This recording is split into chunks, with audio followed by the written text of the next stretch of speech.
For learners at Princess Diana High School, this simple exercise of electing their leaders is now a much cherished activity, as it's one of the activities that allows them to take a break from the constant teaching that they are now having to endure.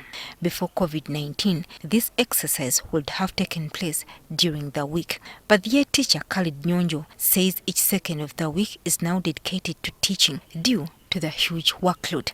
We appreciate the fact that COVID affected us in all ways, more so when it came to the syllabus coverage. Nyonjo and his staff have devised measures on how this could be achieved. These learners are given tasks to go and make research about them before they come to class. So when you go to class, you just explain. You just explain, and that method reduces on the time that you waste. Other teachers in some of the schools that we visited are also feeling the pinch.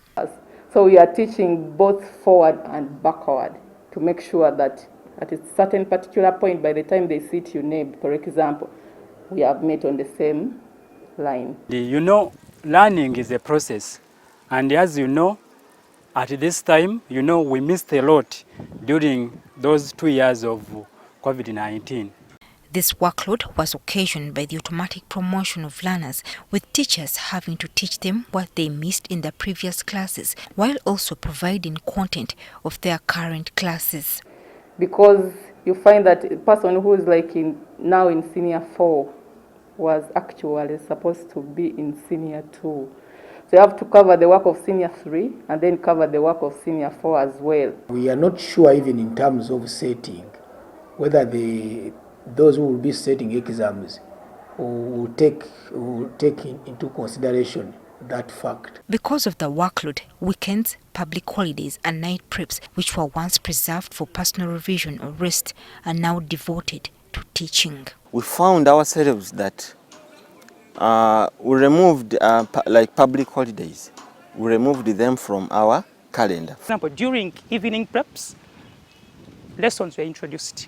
Why? Because we want a teacher to at least cover some part, to recover the time that the students lost. Whereas the abridged curriculum was supposed to decrease on this burden, some of the teachers point out that it has not delivered on this promise. But you find that some schools and some teachers are must to leave out some content because it is not shown anywhere when it comes to that particular syllabus.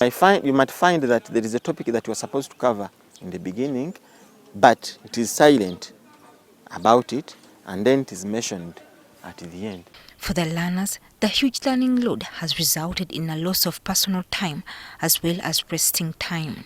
You have lessons, you have the notes to copy, you have to read them, and then you have this other social life to deal with. COVID-19, we used to only have 2 lessons on weekends, but now you find that we're having a lot to cover, and the school wants to help us understand.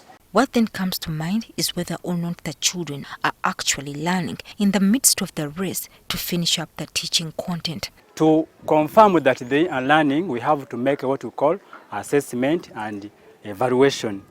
And we believe at the end of this term, that's when we are going to confirm they have been learning. Child psychologist Richard Balikowa warns that this burden may pose a danger to the mental well-being of the learners and teachers. We risk having them suffer mental block because as they are working hard to catch up with the coverage, they are also struggling to quench the expectations of the parents. But he also offers some expert advice on how this can be dealt with. So the solution is solely to learn how to cope with the post-pandemic, the post-lockdown situation, and carry on with the assumption that nothing has been missed, but we have to start and continue going as we should have gone normally. Uganda's 2-year school closure due to the COVID-19 pandemic set a world record for the longest lockdown across the globe, and efforts are still underway to revive the country's education sector. Joyce Nakato, NTV Weekend Edition.